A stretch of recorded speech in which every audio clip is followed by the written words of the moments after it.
Hello, good morning mga kapatid. Welcome sa aking channel, ang Misyonaryo. At narito na naman upang magbahagi na naman ng orasyon. Ang orasyong ito ay request ng isa nating masugid na followers na nag-request tungkol sa para hindi talaban ng ulam barang. So meron po kung nakita sa aking libreto, so aking pong babahagi ngayon.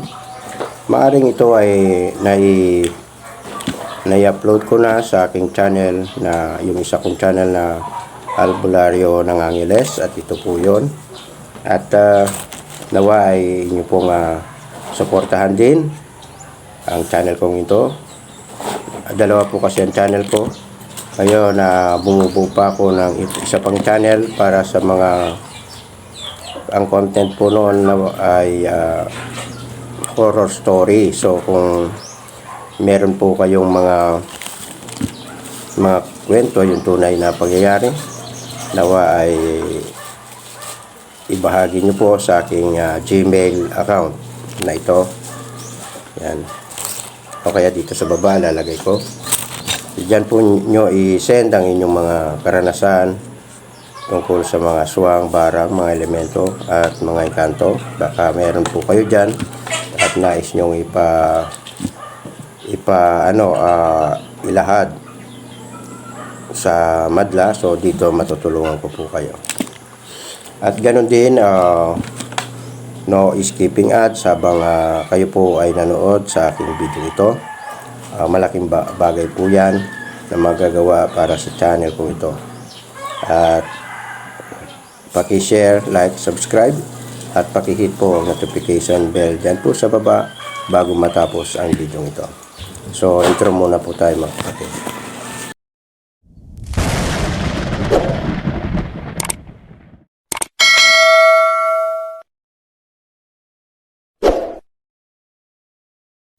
Hello. Saan man po kayo naroroon, dito man o sa abroad, nawa ay abutan kayo ng aking video na nasa mabuting kalagayan, walang karamdaman, at ligtas sa ano pa mga kapamakan. Nawa ay no skipping ads habang kayo po ay nanonood sa video kong ito.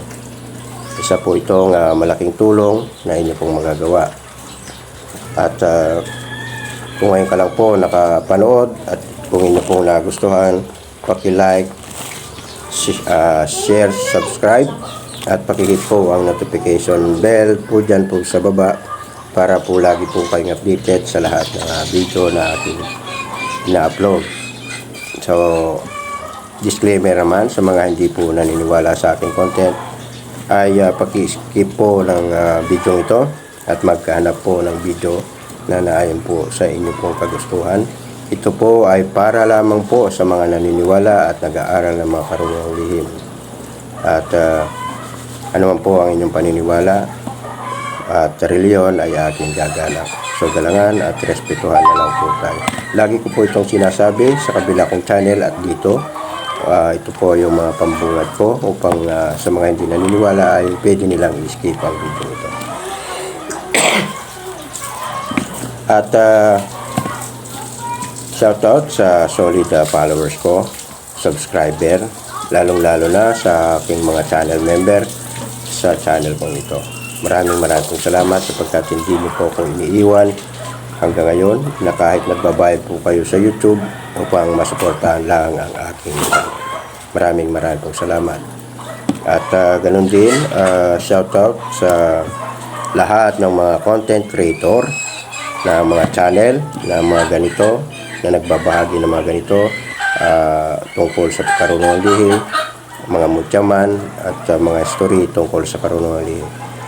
Shoutout po sa inyo. Atin po silang suportahan upang isa rin po kasi sila sa ating inyong mapagkukunan ng mga kaalaman. Kung wala dito, doon nyo maaaring makita sa mga channel na yun. So, supportan po natin. So, ngayon, ano pa, shoutout sa kapwa ko Pinoy abroad man o dito sa Pilipinas, ganun din sa lahat ng albularyo, manggagamot, misyonaryo, alipin ng Panginoon, mga pastor, shoutout po sa inyo. At hangat ko lagi ang inyong kalusugan at kaligtasan. So yun, bago po magumpisa ay pupunta ako sa aking YouTube studio bilang i-shoutout ko ang lahat ng mga nag-comment sa aking mga video. Yan,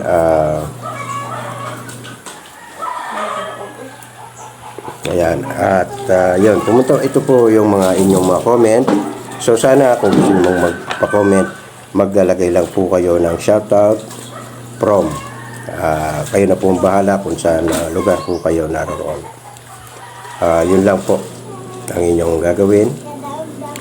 At kung may katanungan naman po, kung makakaya ay aking masasagot sa oras na kayo po ay mag-comment. Okay, unahin natin. Iliw Money, shoutout sa iyo. Wala po tayong panggayuma ha. Pasensya na po, Iliw Money. Dian Cabs, shoutout po sa iyo. Louis Moreno, shoutout. Nanonood from Quezon Province, shoutout po sa iyo. Kapatid, kaibigan Mandirigma, shoutout sa iyo. Pangulo Toyo, shoutout po. Reben Villaruel, shoutout po sa iyo. Buds Buddy, shoutout po. Robert Cabonilas, shoutout po. Sera Resto Rojas, shoutout po. Baguhan lang siya sa Karunong Lihim. Maraming salamat sa pagtutok. Itong ating kapatid na spiritual faith healer, shoutout po. Atin pong suportahan. Ma'am Prinlin Abis ng UAE, United Arab Emirates, shoutout po sa iyo. Stay safe lang po dyan. Kiero Ichigo, shoutout po.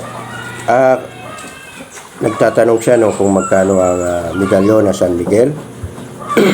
Meron po akong San Miguel. At ito po yon.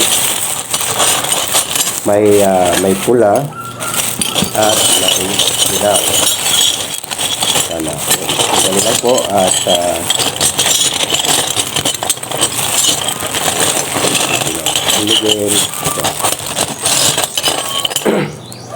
ito po yung dilaw, San Miguel. Ito po yung pula. So ito po ay nagkakahalaga ng 1.2 ang isa nito. Ito naman ay 1.4. Free shipping na po yan dito sa Pinas. At may kompletong dasal. At may free PDF link na 2 aklat ng Alhar Electromagnetic Power. Na oras na kayo po ay umorder, isi-send ko lang ang link sa inyong mga FB. 2 po yun na Alhar na inyo pwedeng ipaprint at paggawa nyo pong libro o libreto. 2 po yun ha. Ang isa ay naglalaman ng 136 pages, tapos yung isa 144 pages. Yun po ang free. Yun na, pinaka-print nyo po yun, yung link na yun. Pwede nyo pong hindi, pag wala po kayo, sulat nyo na lang po ng kamay. O, para magamit nyo po yun sa proteksyon at gamutan. Kompleto po ang dasal nito, itong mga to. At dito nyo lang po ako sa aking FB account, umorder at video call nyo muna po ako upang mapatunayan nyo na ako nga po ang inyong kausap. So yun,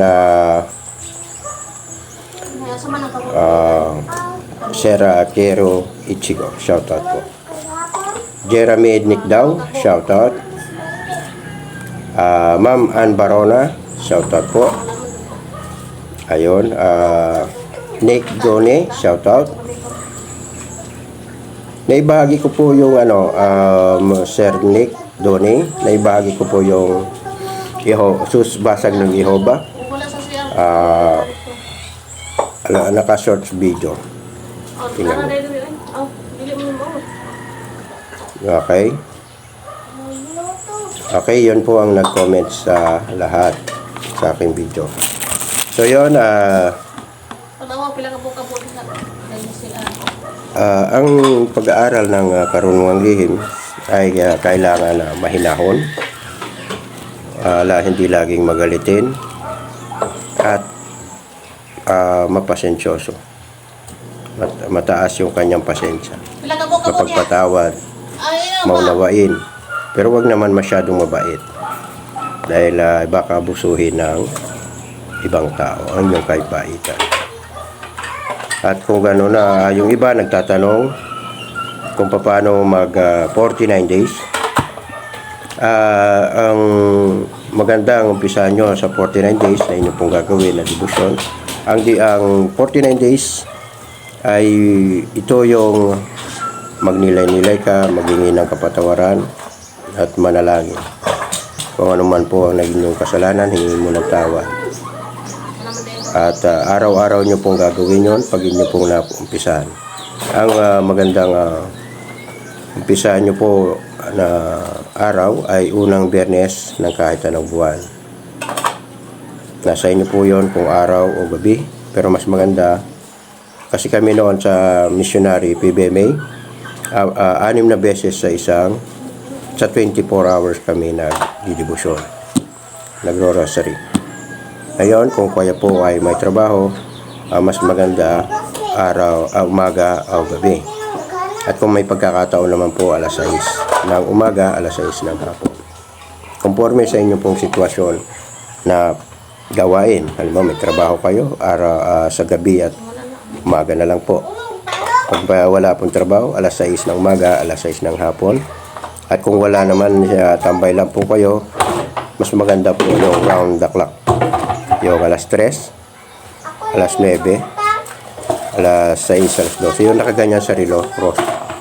Ito yung alas 12, ito yung sa baba alas 6. Tapos yung isa alas 3, tapos yung isa alas 9. Yan po ang magandang debosyon. Para lalo pong umangat ang inyong panalangin at aura. Siyempre, hingi tayo ng tawad sa Diyos. Importante yung humingi ng tawad at tanggapin siya na bilang iyong tagapagligtas. Walang iba kundi ang ating Panginoong Hesus sa pamamagitan niya para makarating ang ating mga panalangin sa Amang Maylika. So yan, pagka naumpisan mo na po yung Biyernes sa unang buwan, ay tuloy-tuloy nyo pong dadasalin yon hanggang maka 49 days ka. Ito po yung 7 Biyernes po yon, 49 days. Saktong Biyernes din ang hinto nyo po. 7 times 7, di ba 49 ba yun? 7 times 7 basta yon 49. Tingnan natin sa mahina kasi ako sa math.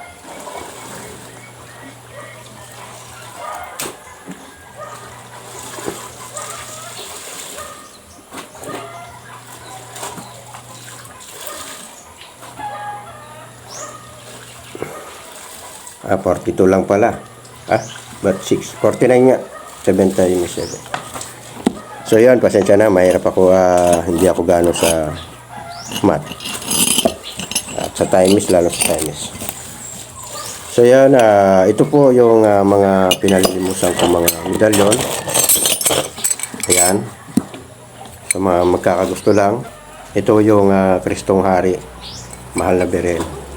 Tapos 5 bukales. 3 pico Roma. Verdadero on piso. Yun po. Tapos Infinito de Diyos. Ito po ay 1-2. Free shipping na po yan. May kumpletong dasal.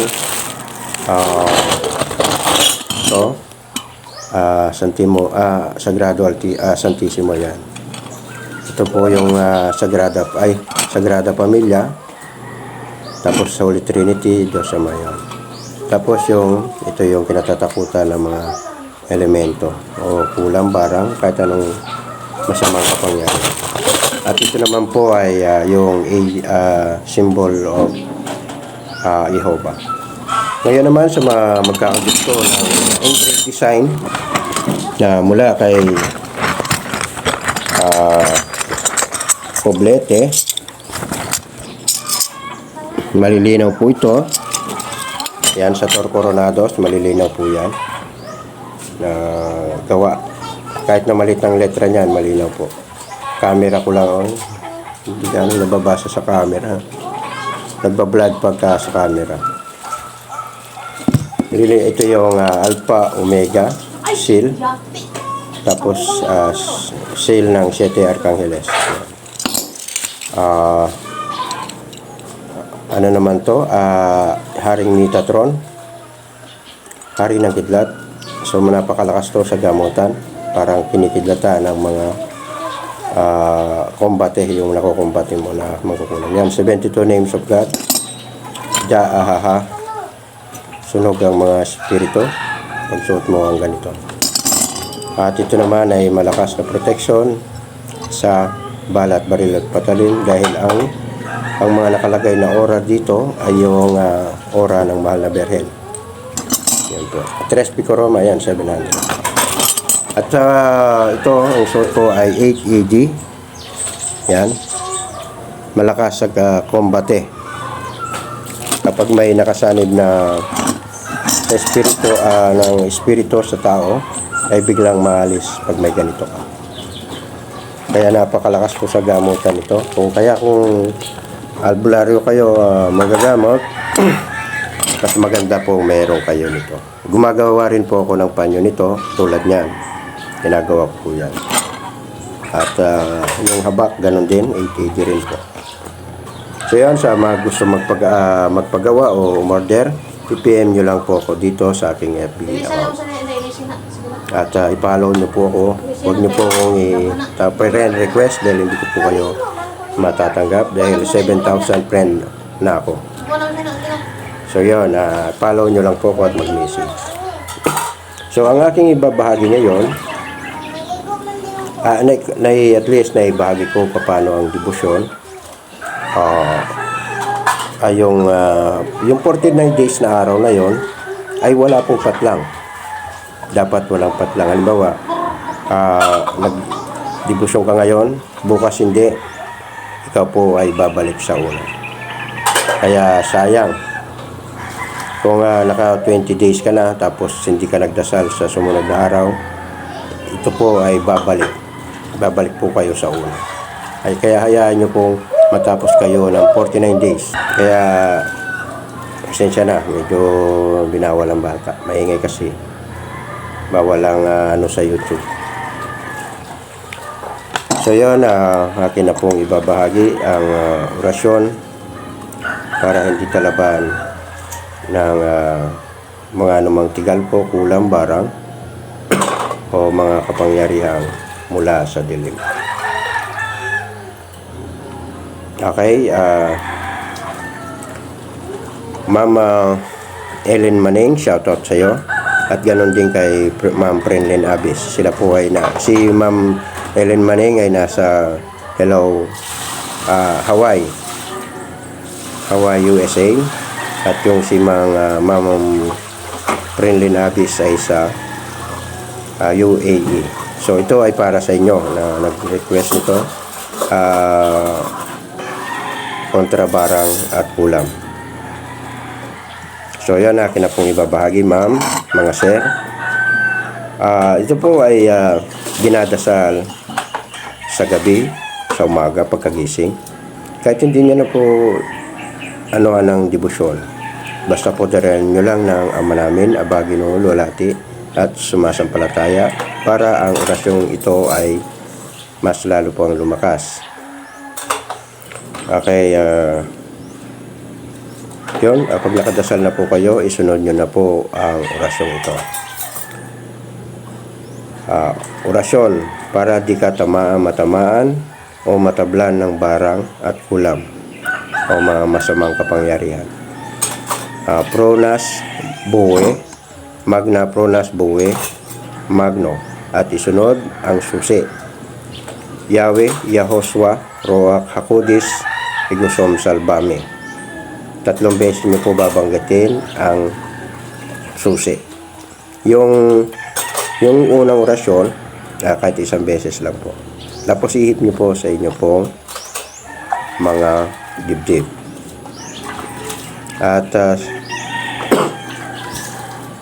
yun, sana nawa ito ay makatulong sa inyo, ma'am, at sa mga iba pang subscriber at followers. Maraming salamat.